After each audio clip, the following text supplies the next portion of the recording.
Welcome to Lair the Alchemist, where we discuss all things heavy metal and hard rock. On today's episode, another in my series of milestone moments. These are moments in a band's career where maybe their sound really starts to come together, or maybe a new member joins the band and injects some fresh influences into their sound. So the band that I've picked for today is Yes, and their third studio album released in 1971, the Yes album. So, for me, this is a milestone album for them because although I do like their first two albums, first album titled Yes, second album titled Time in a Word, I really think that on this record, the Yes album, is where their songwriting gets really honed in and their sound really starts to come together. So, the album, this is the last album to feature keyboardist Tony Kaye, who plays piano and organ on this record, but he would come back in 1983 for their 90125 album. It's the first album to feature Steve Howe on guitar. Even though Steve Howe is pictured on the cover of Time in a Word, he did not play on that record. This is his first studio album with the band. So the lineup features most of their classic lineup: John Anderson on vocals, Chris Squire on bass, Bill Bruford on drums, and Steve Howe on guitar. I would say when Rick Wakeman comes into the band, then that really solidifies what I would consider to be the classic lineup of the band. But here we have Tony Kaye, like I mentioned earlier, on piano and organ. Every member in Yes is a virtuoso on their respective instruments. All of them very unique. John Anderson's voice, this ethereal, almost angelic style to his singing. He has a super high range, but he never sounds like he's shouting or forcing his voice into those upper registers. Just a great, beautiful voice. One of my favorite rock singers. Chris Squire, one of my favorite bass players of the 70s. A totally unique sound with his Rickenbacker bass, playing with a pick and that sort of bright but aggressive sound that he has. He's a fantastic player where not only can he play these supportive type bass lines, what I love about his playing is the way his bass lines weave in and out and are melodic and unique unto themselves. These melodic patterns that he plays all throughout all the songs. Fantastic. Bill Bruford, always loved Bill Bruford. To me, he has a real jazzy feel to his sound and playing. I would not put him in the camp of, like, let's say John Bonham. He's not a heavy hitter like that. He's more of a finesse drummer. His snare drum sound to me is always really tight, and he always has these cool little drum fills and syncopated patterns the way he plays really thought out parts. Steve Howe, great on guitar, can play all kinds of different styles. Unique guitar sound in that he doesn't have like a super distorted sound. For me, he always has a very clean guitar sound, but he also mixes up his sound throughout the record to give it some other different interesting textures and feels and his influences to what he brings to the band. Tony Kaye, I would say, he's more of a textural type of keyboard player. There's not really a lot of like solos on this record, especially not in like a John Lord style. To me, he's when Rick Wakeman again joins the band, that's for me really where the classic lineup comes together. And I think what Rick Wakeman brings to the sound really elevated Yes to even another level. This album is produced by Yes and Eddie Olford. Very well produced. You can hear all the instruments. Just a great, fantastic sound. Real clean. All these layered vocals and everything. All the instruments weaving in and out. You can hear everything. It's just fantastic. The album cover. Pretty interesting, right? It's kind of weird and trippy in some ways. You've got this floating mannequin head, the empty chair. What is that about? Who knows? The green lighting. As reading about doing my research for the record, I read that the band was actually in a car accident when they were rehearsing for this album, and they were coming from the hospital and were really late for the photo shoot. They only had like 30 minutes, so the photographer just like stuck him in a corner of his apartment, put a colored light in, suspended this mannequin head. Here it is floating on the back again, really just kind of like what's going on here. Mine's a gatefold. Pictures of the band inside. I love the touch of make it look like it's a frame from a film. So interesting. The band kind of shrouded a little bit there in darkness. So, all right. Let's get into the songs here.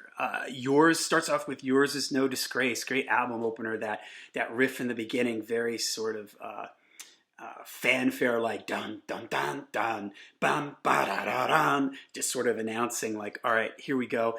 It's got that cool riff and that cool intro there. The verse is very driving, and this is again where like Chris Squire is sort of jamming along, and Bill Bruford, he's driving the band, but he does it more in like a jazzy, syncopated way rather than like a heavy rock kind of way. I love the lyrics in this. The line, "Shining, flying, purple bullfrogs, show me where you are." Yes's lyrics. Sorry for my interpretation. My trying to sound like singing like John Anderson. I shouldn't do that, right? Nobody sounds like John Anderson. I love the lyrics on this record. they're very like symbols and playing with words and stuff. You're never really 100% sure what the lyrics mean, but they're just cool because there's all this imagery and stuff in them, and that's a good example of that. Then it drops down into this like walking bass thing. The bass is playing this walking line, and yesterday a morning came a smile. Great dynamics in the band that you see throughout this whole record. And then there's this big like slide up part with the whole sound, like guitar, everybody da da da da da da da da, and a really cool jazzy like guitar solo. Steve Howe again, to me, he has all just like, he can play like a rock style guitar thing. I'm going to be talking about the next song here where he goes like a countryish feel, and here he has almost this jazzy fusiony sound. I don't really know, I'm not a guitar player, so I don't know the guitars that he played on this record, but to me it sounds like, and I've seen pictures of him with like hollow body jazz type guitar, that's what it sounds like to me. This really clean sound and these really like jazzy licks, just really awesome what he adds to this. Goes back into that walking bass part, and I love when John Anderson sings that line, silly human, silly human, silly human race. Just a great line. Back into the opening thing again, dun dun dun dun, and this is a pretty long song. It's at like 9 minutes, I think, and it's great. What I love about what I love about this record, and for me, what really comes together for them on this album, Fragile and Close to the Edge, is I think they really honed in on their sound and the songwriting. These songs are proggy. They've got a lot of changes to them, but they're very melodic. That opening riff, for instance, I mean, you hear that, you remember it. The melody lines are really catchy. So even though there's a lot of changes, it's very focused, it's very fine-tuned and honed in on just great songs, great melodies, pulling it all together. But there's still all this great playing, great proggish elements, quirky, tricky rhythmic changes and shifts and everything, dynamic changes. I think it just works great on this record, and really on this trio of records, this Fragile and Close to the Edge for me are really, yes, at this point they're really focused, they're really dialed in. I love Tales from Topographic Oceans, and I do love the later 70s stuff, but for me it's just a little tighter and more together in the songwriting on those trio of records, and it really starts here on the Yes album. I think I mentioned earlier I like the first two albums, but to me the songwriting just really comes together here. And I think a little bit later, like on Tales from Topographic Oceans, I said I do like that record, but I kind of got to be in the mood for it. It's a little bit of a heavier listen. Whereas this album, Fragile and Close to the Edge, is just so much melody, so many catchy riffs, so many catchy parts, interesting changes. It really keeps you engaged. It's just done really, really well. Also, fun little tidbit here. If you've ever seen, there's a live video of them performing at the Beat Club.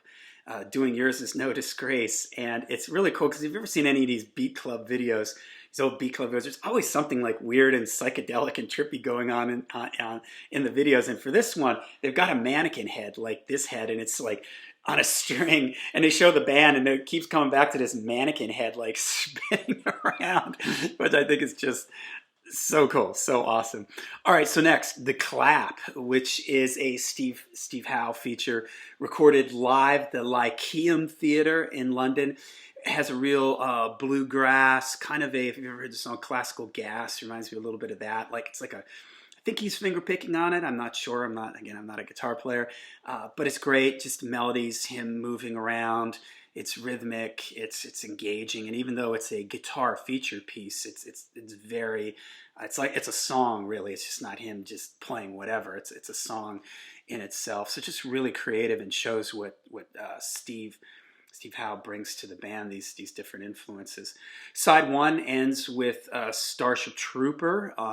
It's got all these subtitles under sections, chapters underneath it. Life Seeker. Disillusion, Worm, W-U-R-M, adds to sort of the epic proggy feel of Yes. Another great, it's another long song, like 9+ minutes. I should mention too that Yours Is No Disgrace was written by the band, and the rest of the album, I mean, The Clap, of course, is written by Steve Howe. The rest of the album is mostly John Anderson, Chris Squire, with some of the other guys here and there, but it's mostly John Anderson and Chris Squire writing credits.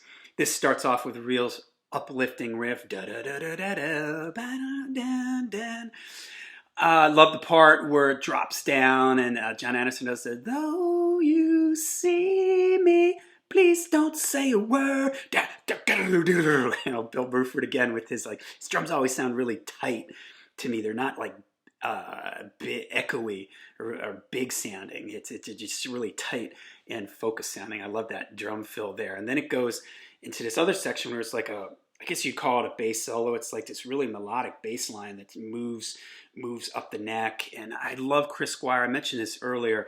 The way his lines, he can be supportive, but his lines are almost like orchestral-like. They're almost melodies in and of themselves. They weave in and out. This is a good example of this, where he has that melodic little phrase solo that he does in that spot. This breaks down again into a sort of a country-ish Steve Howe again playing like, it sounds like a finger-picked country-ish type thing. Loneliness is the part that we... Great. Then it moves into another section with these layered vocals sort of coming in and out. I mentioned John Anderson's vocals. Love John Anderson's vocals, but the layered vocals and the harmonies on this is great too. And for the most part, Yes pulls off those harmonies live. Steve Howe sings live, and Chris Squire has a great voice. I love Chris Squire, so I'm going to probably be doing, I will be doing a video on his solo album Fish Out of Water, where he sings lead vocals on that. And amazingly, he has this fantastic voice that in a crazy way reminds me of John Anderson, which is nuts, right? John Anderson is such a unique, one-of-a-kind singer. And then you have Chris Squire that has a great range, just like John Anderson, maybe a little bit more of a deeper sound to his voice, but I can always pick out Chris Squire's voice in the harmonies, and their harmonies are fantastic. They're just not like block style harmonies. They're sort of, they move around. It's really great. I love the ending of this. It's a great way to end side one, where it goes into this long I guess there's like an effect on the guitar. Sounds like it's like a phaser or something. It's sort of phasing and moving out. This big, long, drawn out guitar thing. It's kind of like a coda to the song, if you will, and like a special ending to it. And it just builds beautifully into this really triumphant feeling guitar solo, which is probably my favorite guitar solo on here from Steve Howe. Side 2 opens with I've Seen All Good People, probably the most recognizable song from this record as it gets played on classic rock radio. Is it the most recognizable Yes song? Maybe. Owner of a Lonely Heart gets played on classic rock radio a lot, but this one certainly does. There's a recorders in the beginning played by Colin Goldring, which I think is cool, adds a little texture to it, and I love the way it starts. Really, it's just sort of simple with just the bass drum and the bass guitar hitting along with it. Take a straight and stronger course, and it builds with the vocals. Did it, did it, did it, did it. You know, the vocals coming in and out. Layering in like a choir orchestral like way, and then it builds up into this really kind of rocking part, which I always liked this part because it has almost like a 50s of rock feel to it. And then they keep repeating the chorus in this, I've seen all good people turn their heads each day, but it like changes, the harmonies change with it. It modulates, it does all these interesting things. And again, this is what I love about Yes. They are a prog band, but it's not, there's all these creative little ways that they take something like this, like that melody line, that chorus in the song, which is super catchy, and then they move it around, they change the harmonies behind it. Like the end of the song, I love when it just ends and there's that big Hammond organ or church organ sound in it, and just the layered vocals. I seen all good people turn their heads on my way, and then it drops down. I seen all good people turn. I've seen all good people, and it just keeps modulating down as the song fades out. Man, just so creative from a songwriting perspective. They have that one melody, and they just do so many different things with it. It never feels boring, like, oh man, they've been repeating this chorus line so many times. No, because they keep adding all these different textures and changes to it. Next is A Venture, maybe the most straightforward song on the album, probably the shortest song next to The Clap.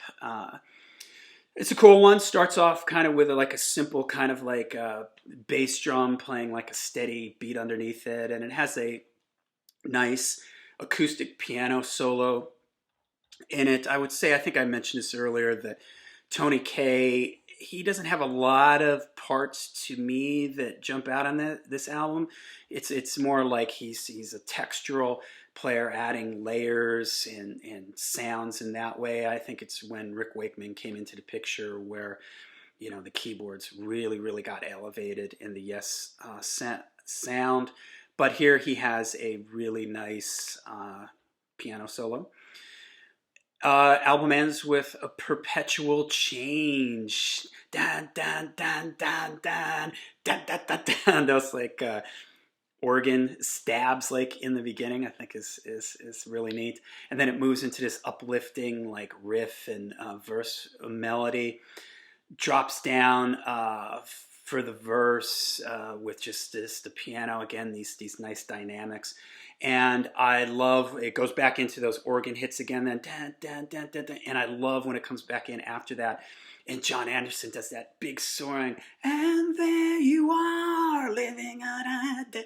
Just, I love when he goes into that upper range like that, and it's just so like he's just gliding up there. And it's interesting because he has such a high range, but he isn't like just constantly in that range. He moves around in his voice, so when he does come to a part like this, and there you are, it's more dynamic. It just punches out. It jumps out at you. Then there's this really crazy syncopated odd meter thing, and then this really awesome like that verse, chorus thing comes back in the earlier part of the song. Syncopated riff keeps playing. The earlier part of the song just fades over the top of it, which is just great. I love creative little studio things like that. I think that that's so awesome. This whole album is a great headphone album. You can put headphones on for this and you're hearing all these things with the vocals and all these different parts. So just a great, fantastic album for me, where the Yes sound really starts to become focused and really start to come together. Like I said, I love all of the 70s, even the 80s era Yes stuff I really like. Just a great album, milestone moment for me for Yes. Let me know what you think of this album in the comments. Make sure you hit subscribe and like. And until we see you again, make sure you stay heavy and keep on rocking.